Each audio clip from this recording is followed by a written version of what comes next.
함께 공동체 기도하도록 하겠습니다. 우리의 영원한 찬송이신 아버지 하나님, 거룩한 주일 마음과 뜻을 다하여 기쁨과 감사로 예배합니다. 우리 예배 가운데 함께하여 주옵소서. 우리를 범사의 눈동자같이 지켜주시고 은혜와 사랑으로 품어주시고 생명과 진리의 길로 인도해 주심을 감사합니다. 나를 위해 희생으로 일하시는 하나님을 제일로 사랑하고 허락하신 진리의 말씀을 생명과 같이 여겨 마음과 영혼 속에 깊이 새기고 오직 말씀으로 살도록 도와주옵소서. 혼탁하고 각박한 세상 속에서 우리 마음이 완악하고 둔감하고 교만하고 오만해지기 쉽습니다.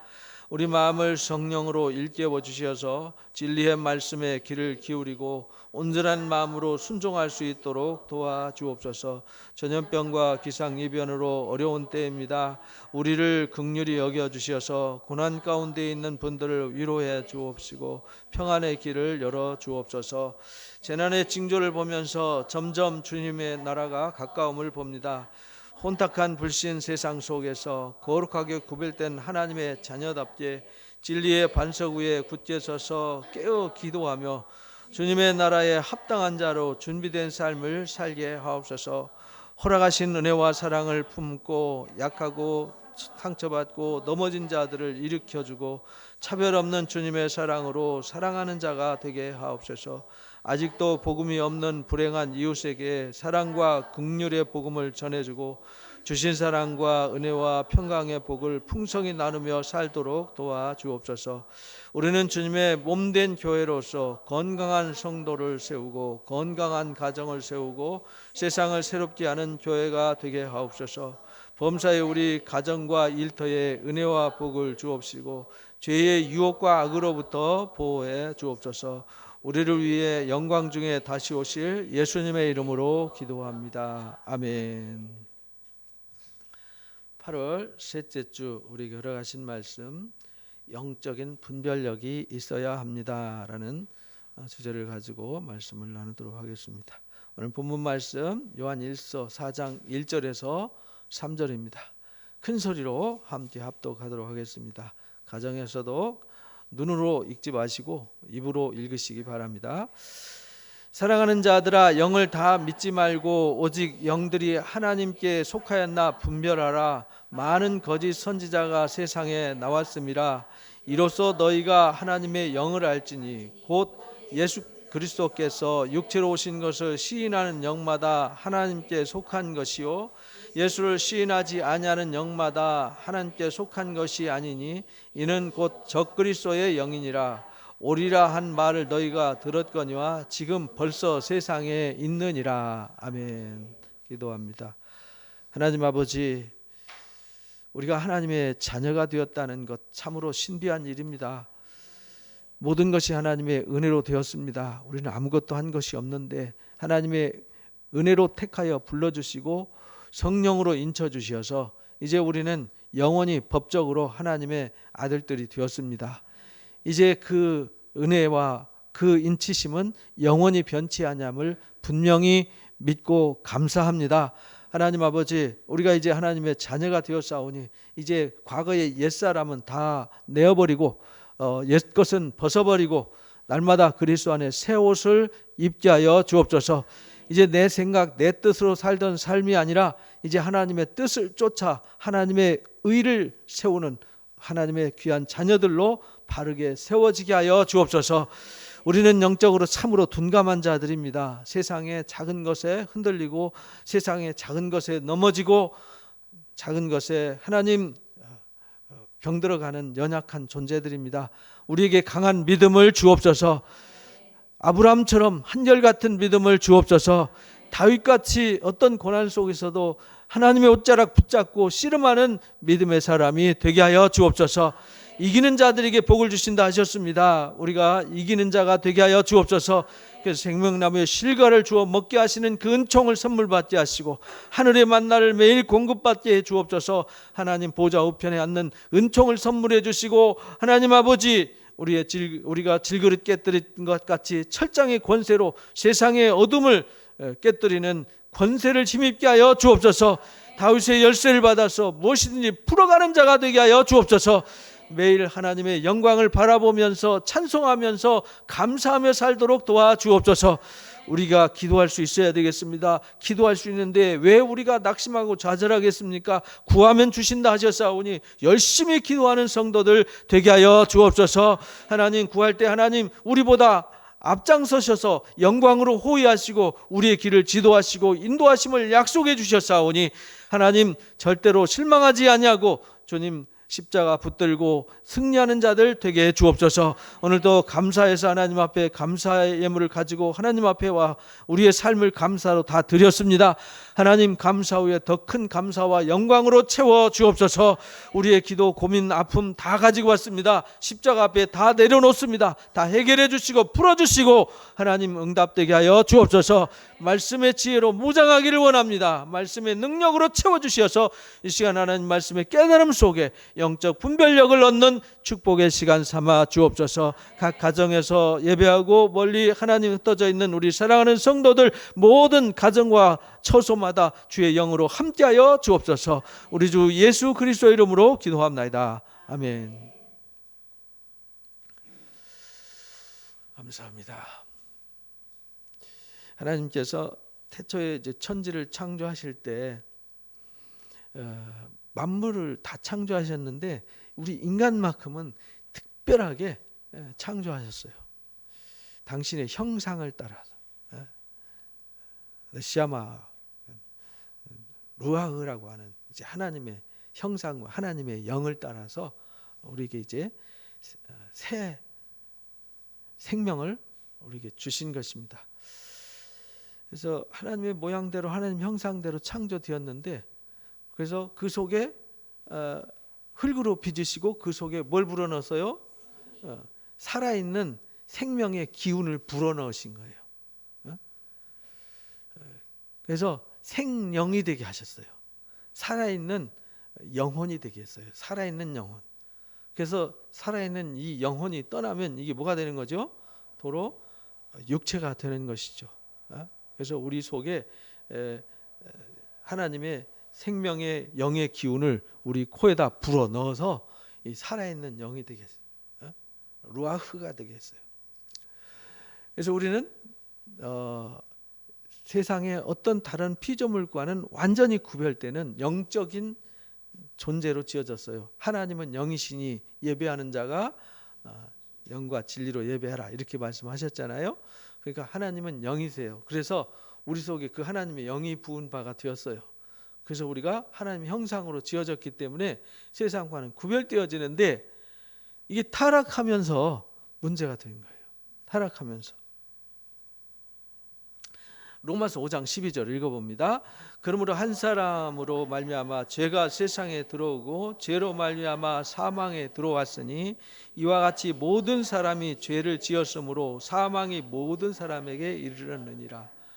한 사람이 죄를 지음으로 모든 사람들이 죄 아래에 던져져서 영적인 기능을 상실한 영적인 존재인데 영적인 기능을 상실한 육에 속한 사람이 되었어요. 그래서 육신의 생각으로만 사는 존재가 된 거죠. 그래서 육신의 생각으로 사는 사람들은 사망에 이른다. 육신의 생각으로 사는 사람들은 육신의 열매를 맺는데 그런 사람들은 하나님의 나라를 상속받을 수 없다. 이렇게 이제 에베소서나 갈라디아서나 고린도서에 사도 바울이 똑같이 가르쳐 주셨어요. 영적인 기능을 상실한 거죠. 그래서 하나님께서 다시 이 땅에 영 되신 하나님께서 오셨어요. 그런데 그냥 오신 것이 아니라 우리가 볼 수 있고 들을 수 있고 만질 수 있게 오셨어요. 그래서 요한일서 1장 1절에 보면 그렇게 말하잖아요. 태초부터 있는 생명의 말씀 우리 가운데 오셨는데 그 생명의 말씀을 들었고 보았고 만져봤어요. 사도들이 직접 손으로 만져봤어요. 귀로 들었어요. 눈으로 본 바가 되었어요. 그렇게 오셨어요. 왜? 우리가 육신을 입고 있기 때문에 봐야 되고 들어야 되고 만져야만 느낄 수 있기 때문에 이 땅에 육신을 입고 하나님이 오셨어요. 독생하신 하나님이 오셨어요. 그래서 하나님께 속한 자들을 구별하셔서 찾아서 선택하시는 일을 하시기 위해서 하나님이 이 땅에 일을 하시는 것입니다. 제가 이제 지하철 사당역 갔더니 막 진짜 사람 많더라고요. 와, 막 새벽에 아침에 갔는데 출근 시간에 갔는데 가만히 서 있어도 그냥 떠밀려 들어가고 또 교대역 갔더니 그 교대역 가기 전까지 막 얼마나 사람이 많이 타는지 뭐 위에 붙잡을 것도 없더라고요. 팔짱 끼고 이러고 있었어요. 그냥 가만히 있어도 돼요. 얼마나 사람이 많은지. 근데 거기서 고속터미널 가니까 쫙 빠지더만요. 근데 제가 그 사람들 보면서 생각을 했어요. 그 수많은 사람들 머리를 이렇게 보면서, 야, 이 수많은 사람들. 어제 광화문 광장에 엄청나게 많은 사람들이 모였죠. 그 수많은 사람들이 모이고 수많은 사람들이 이동하고 아주 콩나물시루처럼 사람들이 살아가는데 저 중에 하나님께 속한 자가 있고 속하지 않은 자가 있을 거 아니에요. 그 중에 이런 생각하는 사람이 있고 저런 생각하는 사람이 있고 마음속에 이런 상처 있는 사람 저런 상처 있는 사람 이런 고민 있는 사람 저런 고민 있는 사람 아주 갖가지 형형색색의 사람이 있을 거 아니에요. 근데 저도 그 중에 한 사람 아니에요. 나도 이 수많은 사람 중에 한 사람인데 이 사람들과 나하고 다른 게 뭘까? 껍데기는 다 똑같잖아요. 지나가는 사람들 나나 그들이나 이 외형은 다 똑같습니다. 그들도 걸어가고 나도 걸어가고 하늘에서 내려다보면 개미 새끼들처럼 다 똑같지요. 이 개미나 저 개미나 똑같듯이 누가 보나 똑같지만 하나님 보실 때는 다르더라는 거죠. 하나님 보실 때는 그 수많은 사람들 중에서 보여지지 않아요. 사람의 눈으로는 분별이 되어지지 않아요. 왜? 영적인 존재니까. 영적인 존재이기 때문에 영 대신 하나님 앞에는 하얀 사람이 있고 시커먼 사람이 있는 거죠. 하나님께 속한 자가 있고 어둠에 속한 자가 있어요. 구별이 되는 거죠. 그래서 이 땅에 하나님께 속한 자들을 찾으러 오셨어요. 누가복음 19장 10절 읽어봅니다. 인자가 온 것은 잃어버린 자를 찾아 구원하려 합니다.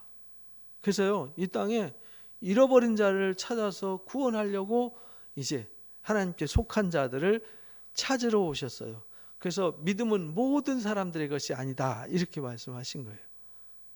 왜 모든 사람들의 것이 아니냐면 보고도 보지 못하고 들어도 듣지 못하고 마음으로 생각지도 못해요. 왜? 그런 게 있다는 것도 몰라요. 왜? 우리가 토요일날 요한복음 공부하잖아요. 요한복음 보면 하나님이 하시는 일은 어디에 속한 거예요? 하늘에 속한 위에 속한 거란 위에 거란 말이에요. 사람들은 어디에 있어요? 땅에 있어요. 땅에 속한 것밖에 몰라요. 땅에 속한 생각, 육신의 생각 이 차원을 넘지 못해요. 이 차원 너머에 있는 위로부터 하나님의 아들이 오신 거죠. 그래서 위로부터 와서 하늘에 속한 일을 말하는 거예요. 그래서 하나님께 속한 자들은 하나님의 말씀을 듣나니라고 이제 요한복음 8장 47절 이하에 그렇게 말씀을 하셨어요. 그러니까 하나님께 속한 자들은 하나님의 말씀을 듣기 때문에 위로부터 와서 하나님께 속한 자들을 찾아서 구별하는 거죠. 그래서 마태복음 13장 47절 이하에 보면 그물 비유를 가르쳐 주시잖아요. 그물을 던져서 고기를 잡아요. 고기를 잡으면 고기들이 다 올라오잖아요. 그물에 잡혀서. 그죠? 이게 뭐냐? 그물이 뭐냐? 복음이에요. 복음을 전해서 많은 사람들이 교회에 출석을 해요. 근데 거기서 좋은 것은 그릇에 담고 나쁜 것은 내어 버리느니라. 그러니까 똑같이 예수님의 이름을 부르고 똑같이 그리스도를 믿어도 알곡이 있고 뭐가 있어요? 가라지가 있는 거예요. 알곡이 있고 쭉정이가 있는 거예요. 그래서 다 예수님의 이름을 부르고 다 교회에 출석한다고 다 구원받는 건 아니다. 그래서 믿음은 모든 사람의 것이 아니다 말씀을 하신 거예요. 그래서 오늘 말씀을 통해서 우리가 배워야 될 것이 뭐냐면 첫 번째 읽어봅니다. 하나님께 속한 영을 분별해야 합니다. 이게 하나님께 속했는지 안 속했는지를 우리가 분별해야 내가 알곡 백성이 될 수 있단 말이죠. 우리가 신앙생활하고도 나중엔 나 너 누군지 모르는데? 이렇게 되면은 이거 황당한 거 아닙니까? 제일 세상에서도 제일 재수 없는 사람이 문고리 잡고 넘어지는 사람이라 그러잖아요. 다 왔는데 문고리 잡고 넘어지는 거. 그 천국문 앞에 와가지고 문고리 잡고 넘어지는 사람이 되면은 안 된다는 거예요. 우리가 예수님이 천국문에 문고리잖아요. 열면 들어가는데 문고리 붙잡고 지옥행 간다. 이게 참 세상에서 가장 불행한 거예요. 근데 요즘은요, 교회가 하나님의 나라와 지옥의 개념을 설교하는 교회가 거의 뭐 흔하지 않아요. 왜 그렇게 됐는지 모르겠어요. 왜냐하면 지옥이라는 단어가 싫대요. 그럼 싫다고 안전하면 되나요? 심판 듣기 싫대요. 그럼 심판을 전하지 않아요. 그래서 요즘 요한계시록 설교하는 교회들이 거의 안 보이더라고요. 가르치는 교회도 별로 없어요. 다 성도들이 듣고 싶은 좋은 얘기만 해줘요. 교회는 성도들이 듣고 싶은 얘기를 가르쳐주는 데가 아니라 하나님의 뜻을 선포하는 곳이 교회입니다. 근데 하나님의 뜻은 뭐냐면 한 사람도 멸망하지 않고 다 뭐하는 것? 구원받는 것, 영원한 생명을 얻는 것이 하나님의 뜻이란 말이에요. 그래서 아들이 오신 목적이 뭐냐면 죽은 자를 살리러 오셨단 말이죠. 그 교회는 뭐하는 곳이 돼야 되느냐? 죽어가는 자들을 살리는 곳이 돼야 되는 거죠. 생명을 살리는 곳이 돼야 되는 겁니다. 근데 생명을 살리는 게 뭐냐면 살아있다고 살아있는 게 아니라는 거예요. 살아있지만 죽어가는 거잖아요. 이미 살아있지만 죽음을 선포하고 죽음의 날짜를 기다리면서 사는 게 인간이란 말이죠. 근데 이것을 알게 해야 되잖아요. 알게 하는 게 교회예요. 아무리 많이 가지고 많이 누린들 지나가면 아무것도 아니에요. 봄날의 꿈과 같다고요. 일장춘몽이라니까요. 그래서 영을 분별할 수 있어야 됩니다. 요한복음 1장 4절 5절 읽어봅니다. 그 안에 생명이 있었으니 이 생명은 사람들의 빛이라. 빛이 어둠에 빛이 돼 어둠이 깨닫지 못하더라. 그러니까 하나님께 속한 영을 우리가 구별하는데요, 그 안에 생명이 있더라. 그 안이 누구냐면 예수님 안에. 예수님이 이 땅에 말씀이신데 말씀이 이 땅에 육체를 입고 오셨어요. 그런데 예수님의 속에 은혜와 진리가 담겨져 있는데 은혜와 진리가 담겨져 있는 그 은혜와 진리의 그 가운데 있는 게 뭐냐면 생명이더라. 이것은 사람들의 뭐라고요? 빛이다. 이 생명은 사람들의 빛이다. 이 말은 모든 사람들이 다 죽는데 예수님은 안 죽잖아요. 영생하시잖아요. 그러니까 예수님이 이 땅에 생명의 빛으로 왔다는 얘기는 그 생명의 빛을 영접하면 우리도 생명의 빛을 얻어서 내가 생명의 빛이 된다는 거예요. 그래서 그 빛을 영접하는 자들은 어둠이 이 생명을 알지 못해요. 어둠이 영접지 않아요. 알지 못하니까. 그러나 영접하는 자들은 뭐가 돼요? 하나님의 자녀가 되는 권세를 주신다라고 요한복음 1장 12절에서 그렇게 가르쳐 주신 거예요. 생명의 빛이 오셨어요. 그러니까 우리는 이걸 구분할 수 있어야 되잖아요. 예수님이 이 땅에 뭘로 오셨다고요? 생명의 빛으로 오셨어요. 예수님은 소망이라니까요. 어떤 소망이냐? 죽는 사람들이 죽지 않는 소망이잖아요. 사람들이, 저는 장례식장 가면요, 수많은 사람들이 울부짖잖아요. 장례식장 갈 때마다 안 우는 사람 없어요. 다 울부짖습니다. 왜? 죽으니까.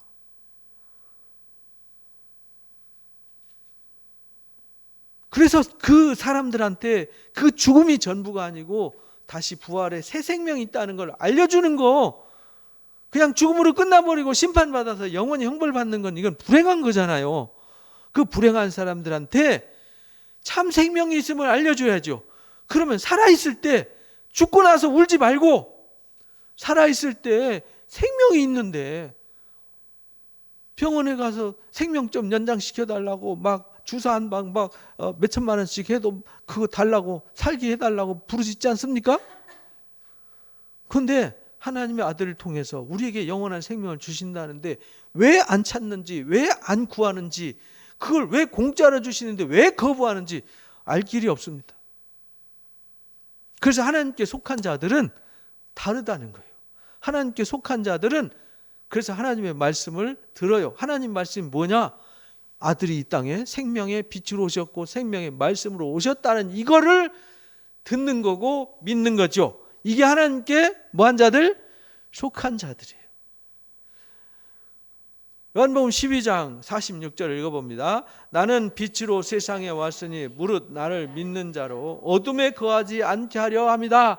그래서 예수님이 이 땅에 오셔서 어둠에 거하지 않게 하려고 빛으로 오셨어요. 그러니까 우리가 누구에게 나가야 돼요? 빛 대신 예수님에게로 나가야지요. 그래서 예수님 만나야지요. 그래서 예수님과 하나가 돼야지요. 하나가 되려면 내 안에 예수님이 거해야 되죠. 예수님이 뭘로 가느냐? 말씀으로 거하는데 그 말씀이 뭘로 거하느냐? 사랑으로 거하시는 거예요. 그래서 예수님이 육체로 오신 것이 그렇게 중요한 거예요. 그래서 예수님이 어떤 분이냐면 하나님의 본체의 형상이셨어요. 히브리서 1장 1절에 보면은 옛날에는 선지자들 통해서 말씀하셨어요. 선지자들을 통해서 성경, 구약 성경을 통해서 많은 말씀을 하셨어요. 근데 이제 선지자들을 통해서 말 안 하고 누굴 통해서 말씀하세요? 예수님을 통해서 말씀하세요. 이 모든 날 마지막에는 아들을 통하여 우리에게 말씀하셨으니 그 아들을 만유의 상속자로 세우셨어요. 그리고 그로 말미암아 모든 세계를 지으셨어요. 그 하나님의 아들 예수님은 하나님의 영광의 광채이시고 본체의 뭐예요? 형상이세요. 그의 능력의 말씀으로 만물을 붙들고 계세요.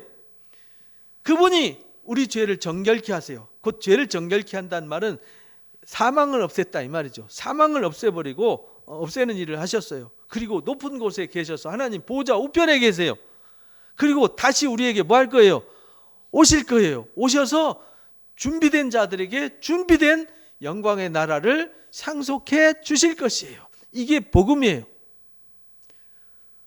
교회는 뭐 때문에 왔느냐? 이 복음 때문에 온 거예요. 이 복음이 없는 교회는 교회가 아니에요. 복음을 위해서 교회가 존재하는데 복음이 없는 교회가 무슨 교회겠어요? 이 복음을 전해야 되는 거예요. 그래서 요한일서 4장 2절 3절 오늘 본문 말씀이죠. 읽어보겠습니다. 너희가 이로써 하나님의 영을 알지니 곧 예수 그리스도께서 육체로 오신 것을 시인하는 영마다 하나님께 속한 것이요 예수를 시인하지 아니하는 영마다 하나님의 속한 것이 아니다. 이렇게 말씀.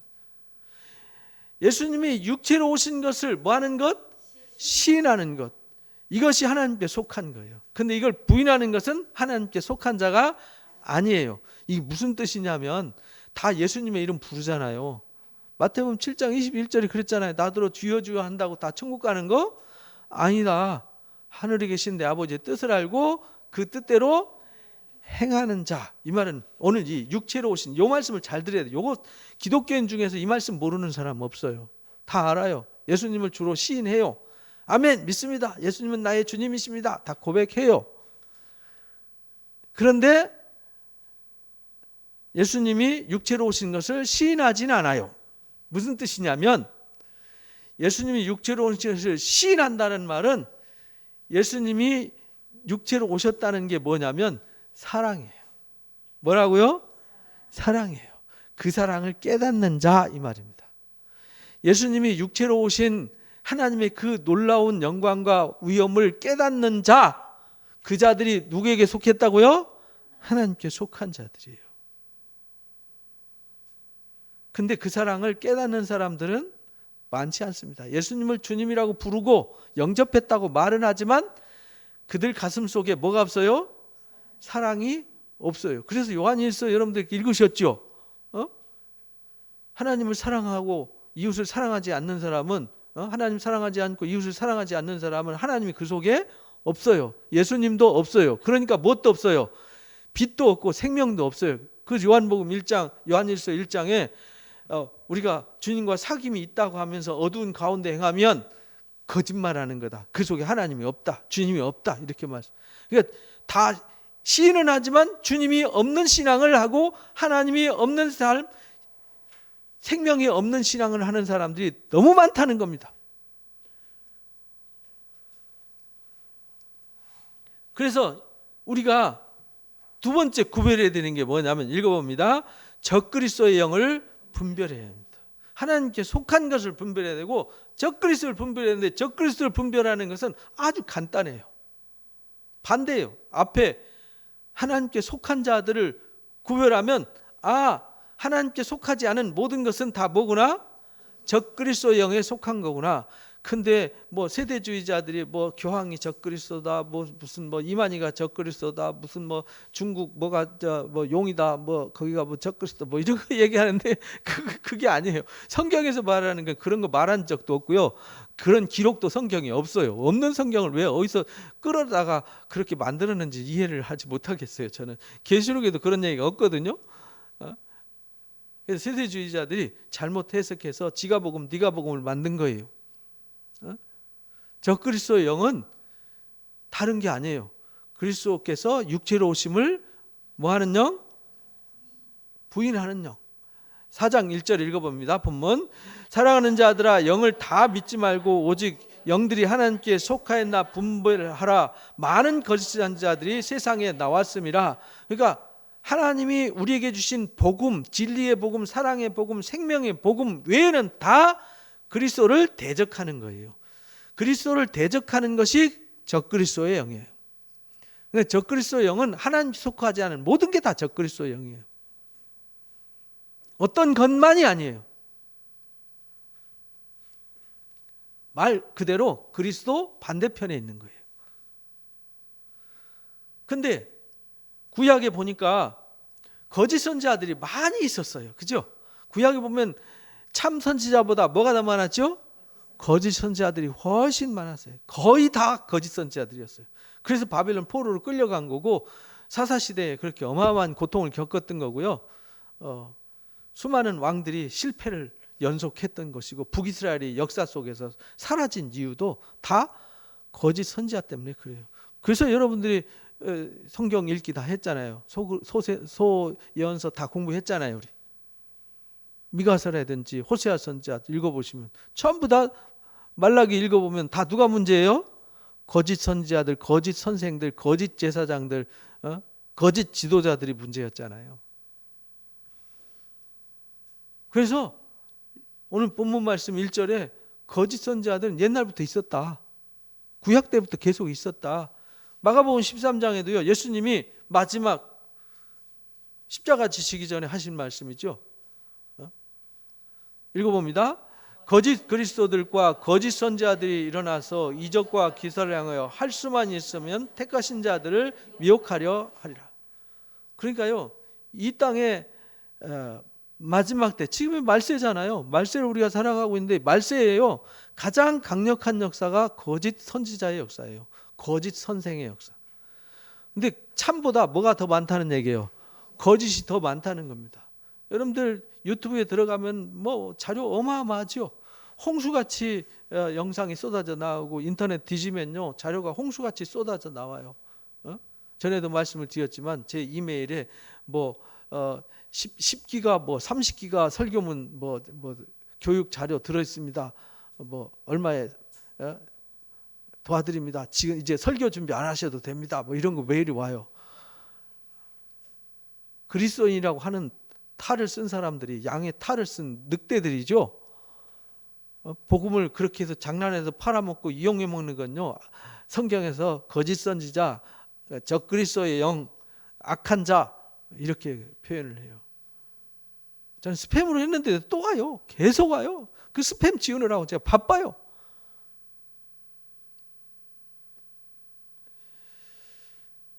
거짓 것에 속아서 위기에 처하는 시대에 되었어요.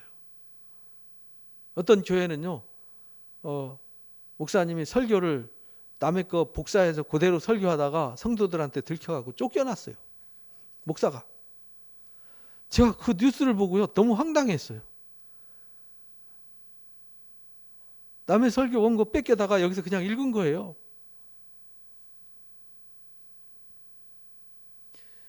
그래서 우리가요, 이 말세 때에는 정말 우리가 깨어 있어야 되는 거예요. 정신을 차리지 않으면 그냥 뭐 성경 읽어도 되잖아요. 뭐 설교문, 영상 여기저기서 아무데나 다운받아서 막 들어도 되잖아요. 근데 그 속에 뭐가 들었느냐가 중요한 거죠. 그 속에 무엇이 들어있는지를 뭐 할 수 있어야 된다고요?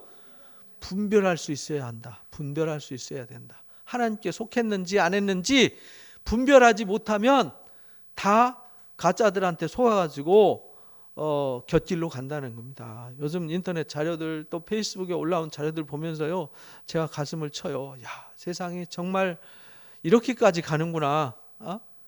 그런 것을 여러분들이 분별할 수 있어야 돼요. 분별하지 못하면요, 가짜한테 속아가지고요 도륙당하는 거죠. 그리고 그들이 책임져요, 안 져요? 아무도 책임지지 않습니다. 그래서 베드로후서 2장 1절에도 베드로 사도도 마지막 베드로가 마지막 순교하기 직전에 유언 같은 편지를 쓴 거라고 그랬잖아요. 마지막에 당부하는 얘기가 거짓 선지자 얘기했어요. 읽어봅니다.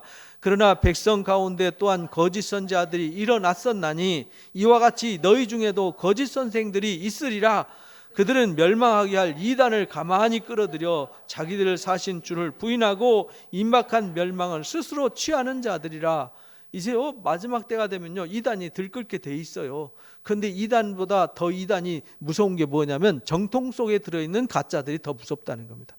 정통이라는 간판을 붙였는데 거기에 거짓 선지자들이 있다라는 겁니다. 성경이 얘기하는 건 그 얘기예요. 이사야 1장에 보면은 유다와 예루살렘에 관한 말씀이다 이렇게 말하죠. 거기에 북이스라엘 얘기 안 써요. 북이스라엘의 그리심산에서 예배하는 사람들 얘기 언급도 하지 않습니다. 베델에서 단에서 제사하던 사람들 얘기 꺼내지도 않습니다. 왜?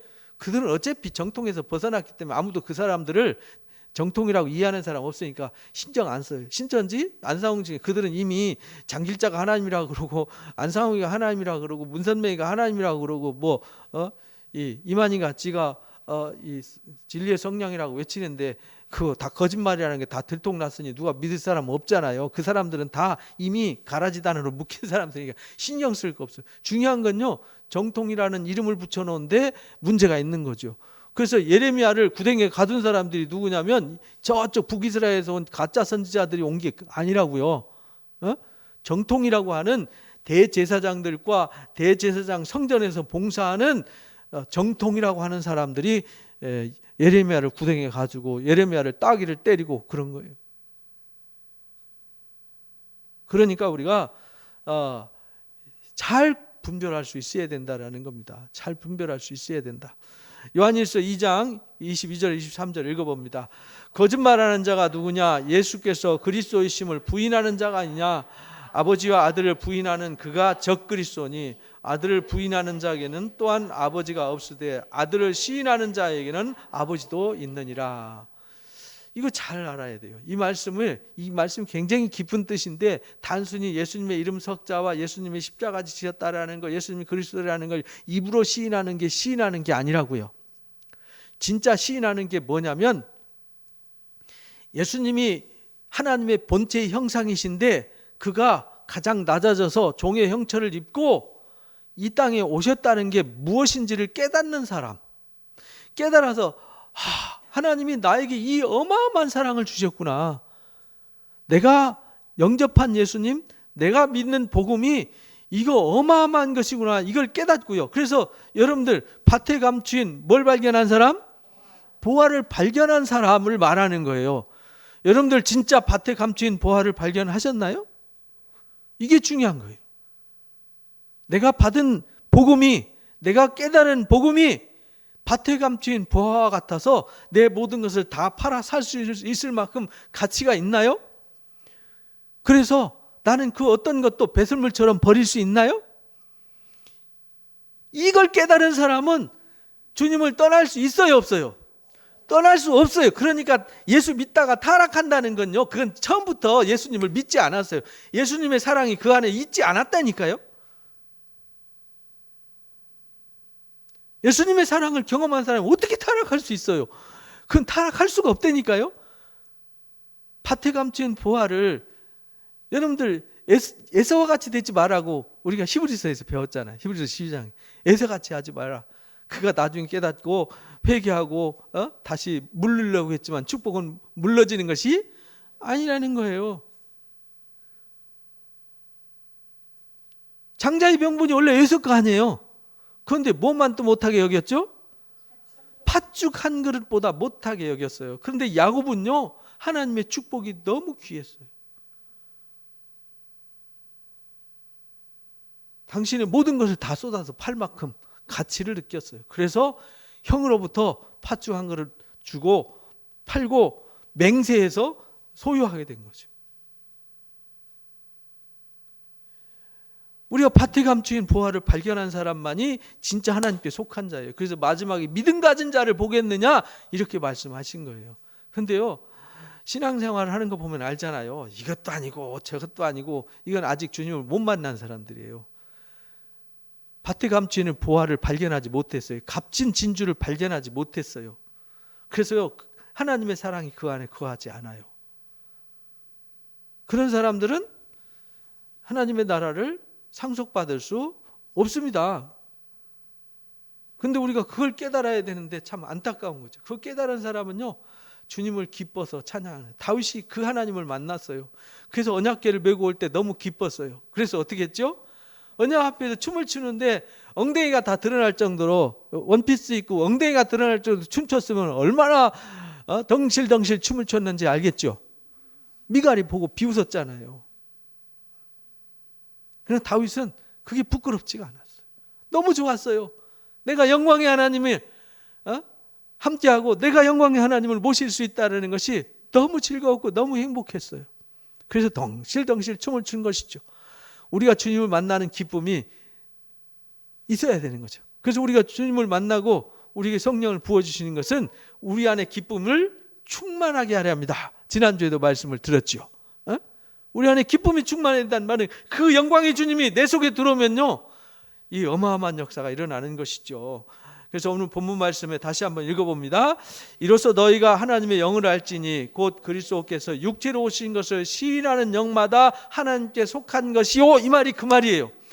육체로 오셨다는 것은 하나님이 올 수 없는 것에 오셨어요. 나를 위해서 어마어마한 희생과 헌신으로 피 흘리면서 나를 살리려고, 내게 이 영원한 생명과 당신이 누려야 될 그 영광과 위엄을 뭐 하려고? 상속해 주시려고. 나는 아무것도 한 게 없는데, 나는 죄 진 것밖에 없고, 나는 하나님 앞에 설 수 있는 자격이 1도 없는데, 나 같은 죄인을 위해서 주님이 이렇게 오셨다는 게 너무 감사한 거죠. 그 사랑을 시인하는 거, 이것이 하나님께 속한 자라는 거예요. 그냥 예수님 아멘 믿습니다, 예수님이 나의 주님이십니다, 이런다고 되는 게 아니라고요. 그걸 깨달은 사람은 예수님이 나의 삶의 왕이 될 수밖에 없는 거죠. 그러니까 나는 세상의 어떤 소리에도 흔들리지 않아요. 어떤 고난이 와도 내 신앙은 흔들리지 않아요. 변하지 않아요. 이게 거듭난 사람의 삶이에요. 이게 진리 위에 세워진 사람들이라고. 이게 하나님께 속한 자들이라고요. 이게 하나님께 속한 영이에요. 이걸 분별할 수 있어야 된다.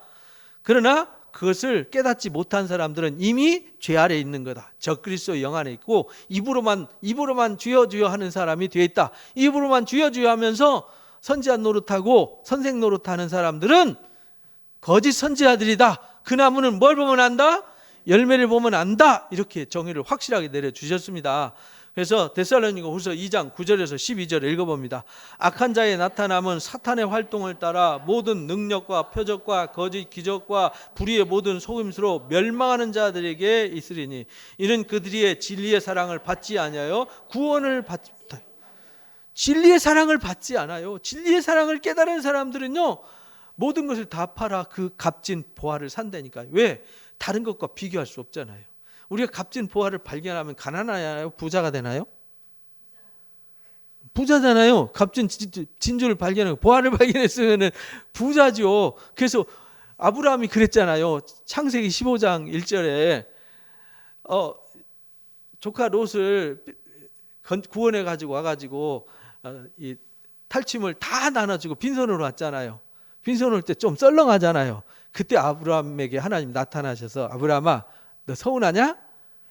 너는 세상에 거 빼들어가고 부자 되고 세상 네가 노력해서 부자 되는 게 아니라 내가 너의 지극히 큰 상급이야. 내가 너의 상이라고 이렇게 말씀하셨어요. 하나님이 우리의 상급이시잖아요. 주님이 우리의 상급이시잖아요. 어디 가나 뭐 하세요? 동행하시잖아요. 어디 가나 뭐 하세요? 붙들어 주시잖아요. 영원토록 나를 이끌어 주시고 영원한 하나님의 나라를 상속해 주시잖아요. 이 땅에서도 지켜주시고 은혜 베푸시고 평강 주시잖아요. 그러니까 우선순위가 바뀌면 안 된다 이 말입니다.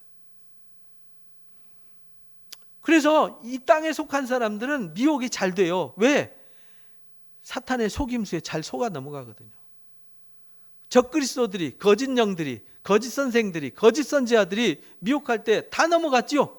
예레미야가 말 외칠 때 안 들으니까 아주 막 열불나 가지고 하나님 나 이제 다시는 이거 안 할래요 라고 해도 마음이 불붙는 것 같아서 안 할 수 없어요. 또 했잖아요. 예? 예레미야서 20장에 미혹의 역사를 그들에게 보내서 거짓 것을 믿게 하는 이유는요, 거짓 것에 속한 사람들은 거짓으로 분류하는 거예요. 그래서 계시록 14장에 알곡 추수와 심판의 추수를 구별해서 하시는 거예요. 지금 이미 알곡 추수를 하고 계시고요, 불 가운데 던져지고 영원한 지옥불에 들어갈 이 가라지들 모으는 일들을 하고 계시는 겁니다. 우리는 어디에 속했습니까? 이게 중요한 거죠. 그러니까 내가 하나님께 속했는지 적그리스도 영에 속했는지 이걸 확실하게 구별할 수 있어야 한다. 그래서 세 번째 읽어봅니다.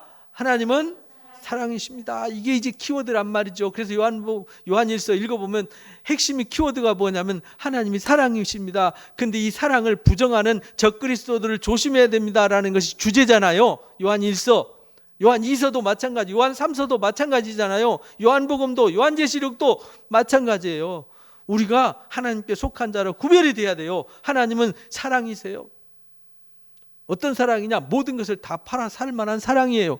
그래서 우리가 예수님 영접한다는 것은 내가 모든 것을 다 버리고 모든 것을 다 팔아 살 수 있어야 돼요. 그래서 여러분들이 모든 걸 다 팔아 여기 오신 거잖아요. 모든 시간을 다 팔아서 모든 에너지를 다 팔고 이 시간이 가장 소중해서 우리가 하나님 앞에 지금 예배하고 있는 거 아닙니까? 그래서 마태복음 5장 43절 44절 읽어봅니다. 또 내 이웃을 사랑하고 내 원수를 미워하라 했다는 것을 너희가 들었으나 나는 너희에게 이르노니 너희 원수를 사랑하며 너희 박해하는 자를 위하여 기도하라. 이게 이제 하나님의 사랑과 세상에서 말하는 사랑, 그런 개념이 아니라는 거예요. 원수까지도 사랑하고 박해하고 나에게 칼을 찔러대는 사람도 사랑할 수 있는 사랑이 하나님의 사랑이라는 거예요. 있을 수는 없는 일이잖아요. 세상에 없는 사랑이라고요. 그게 십자가의 사랑이에요. 그게 밭에 감추인 보아라고요. 이 놀라운 사랑을 발견하는 거죠. 로마서 5장 8절 읽어봅니다.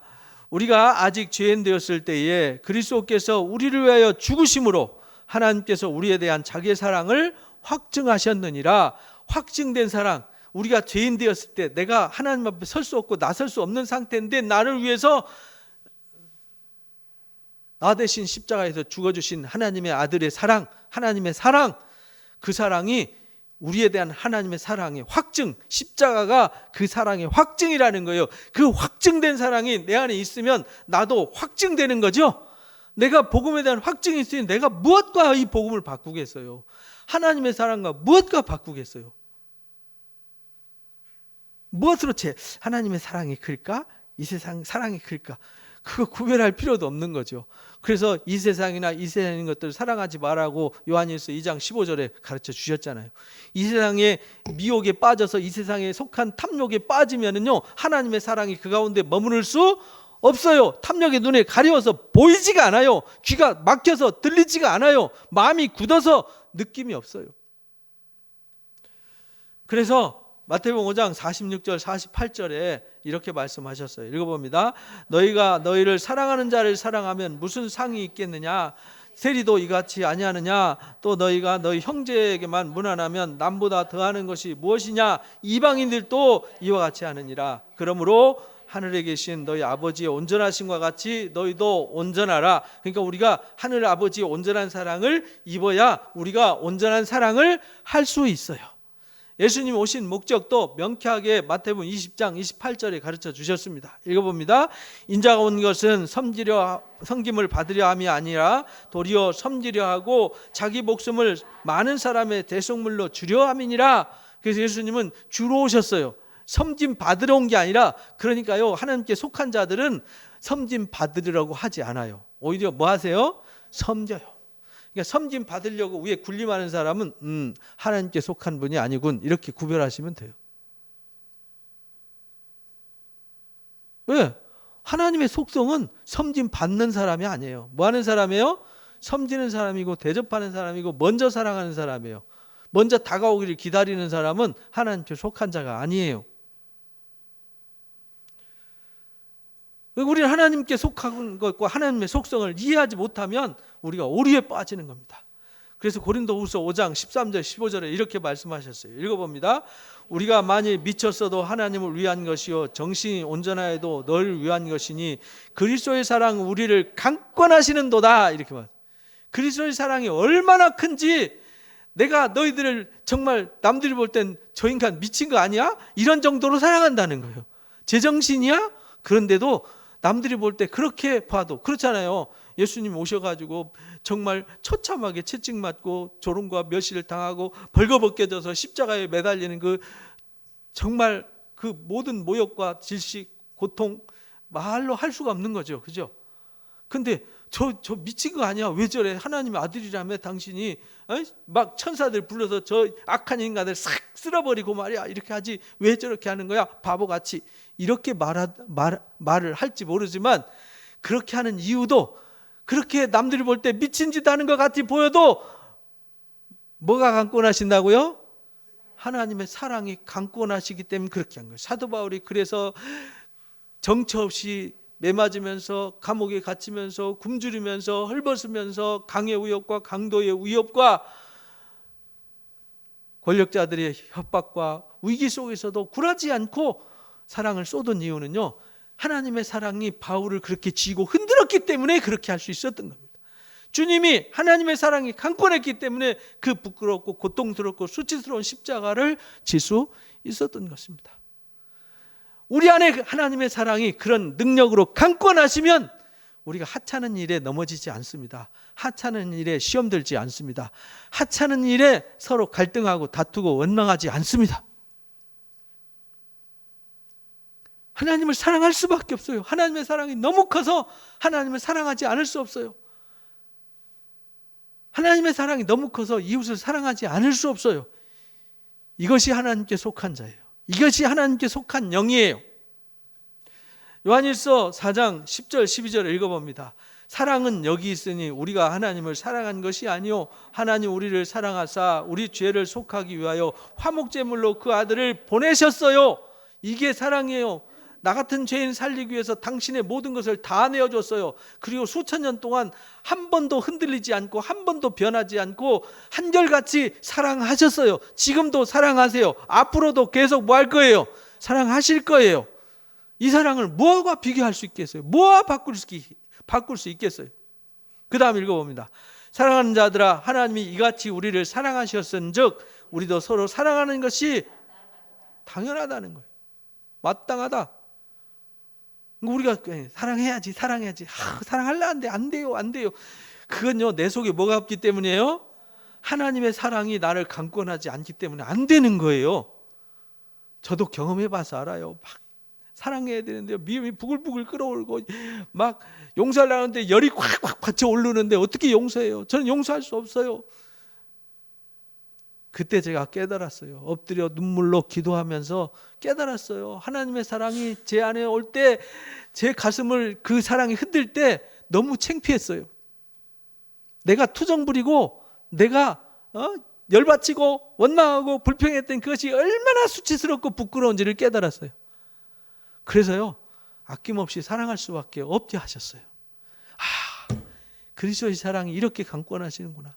하나님의 사랑이 내 속에 이렇게 머물면 우리 하나님을 사랑하지 않을 수가 없구나. 우리 하나님을 찬양하지 않을 수 없구나. 내가 이웃을 사랑하지 않을 수 없구나. 작은 말 한마디에 시험 들어가지고 작은 말 한마디에 넘어져서 콧바트리고 교회도 안 나오고 예배도 안 하고 이런 사람들 저도 옛날에 그랬어요. 근데요 깨닫고 나니까 너무 부끄러웠어요. 왜? 하나님의 사랑 앞에 설 수가 없었어요. 그러니까 하나님이 이같이 우리를 사랑하셨은즉 우리가 서로 사랑하는 것이 뭐하다고요? 당연하다. 그 다음 읽어봅니다. 어느 때나 하나님을 본 사람이 없으되 만일 우리가 서로 사랑하면 하나님이 우리 안에 거하시고 그의 사랑이 우리 안에 온전히 이루어지느니라. 그래서 온전한 사랑이 두려움을 내쫓는다. 이렇게 가르쳐 주신 거예요. 우리가 그 사랑을 깨닫고 그 사랑이 내 안에 거하면요, 하나님도 내 안에 거하세요. 이미 우리가 하나님 안에 거하는 거예요. 그럼 그 안에 있는 영광과 축복과 사랑과 평안을 받아 누리게 되는 거죠. 그래서 진리를 알지니 진리가 너희를 자유케 하리란 이 말씀이 어마어마한 진리가 담겨져 있는 건데, 단순하게 예수 믿으면 자유할 수 있습니다. 근데 예수 믿는데 안 자유하잖아요. 왜 그러냐? 하나님의 이 진리의 사랑이 내 속에 꽉 채워져서 그 진리의 사랑을 깨닫고 나니까 세상이 그 어떤 것과 비교할 수 없고 어떤 것도 나를 얽어맬 수 없고 어떤 것도 나를 가로막을 수가 없어요. 이 사랑으로 충만하시기 바랍니다. 이런 사랑하는 자들이 하나님께 속한 자들입니다. 그래서 요한일서 4장 7절 8절 오늘 결론의 말씀입니다. 읽어봅니다. 사랑하는 자들아 우리가 서로 사랑하자. 사랑은 하나님께 속한 것이니 사랑하는 자마다 하나님으로부터 나서 하나님을 알고 사랑하지 아니하는 자는 하나님을 알지 못하나니 이는 하나님은 사랑이심이라. 사랑하는 자들은요, 하나님의 사랑을 깨달아서 그 사랑이 내 안에 머무르면요, 그 사랑의 감동이 하나님을 사랑하게, 이웃을 사랑하게 하기 때문에 이미 하나님의 사랑이 내 안에 와 있어요. 그래서 이런 사람들이 이미 하나님께 뭐한 사람?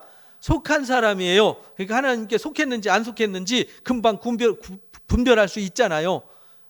그래서 우리가 영적인 분별력이 필요한 거예요. 괜히 하나님께 속하지 않은 사람들과 신뢰하지 말하는 걸 괜히 신뢰해서 상처받고 하지 말고 그들을 위해서 불쌍히 여기고 긍휼히 여겨서 그들을 위해서 뭐 해야 돼요? 기도해 주는 사람이 돼야 돼요. 그래서 사랑하지 않는 사람들은요, 하나님을 모르는 사람들이에요. 하나님 모르기 때문에 사랑하지 않는 거고요. 서로 미워하고 다투고 서로 남 험담하고 헐뜯고 비난하고 이런 사람들이 누구냐? 적그리스도의 영이에요. 남을 비난하고 험담하고 남을 이간질하고 이건요, 적그리스도의 영이 그를 사로잡았기 때문에 그 속에 하나님의 사랑이 없기 때문에 그 하나님의 사랑을 깨닫지 못하기 때문에 그런 거예요. 그런 하나님의 사랑이 거하는 사람은 어떤 것도 용납하고 사랑하고 품을 수 있는 위대한 사랑이 우리에게 있습니다. 그런 사람들이 누구에게 속했다고요? 하나님께 속한 자들임을 분명하게 분별하는 자들 되시기를 주님의 이름으로 축복합니다. 오늘 말씀을 정리합니다. 첫 번째 읽어봅니다. 사랑은 사람은 하나님의 형상으로 지어진 영적인 존재인데 타락하여 열등한 죄의 종이 되었기 때문에 하나님께 속한 자들을 찾아 구별하시는 겁니다. 두 번째요, 하나님께 속한 영은 하나님의 영광과 본체의 형상이신 예수께서 육체를 입고 이 땅에 오신 사랑을 시인하고 믿고 실천하는 영입니다. 세 번째요, 거짓 선지자와 적그리스도는 육체로 오신 십자가의 사랑을 부정하고 사랑으로 살지 않는 배타적인 영지주의가 모두 적그리스도의 영입니다.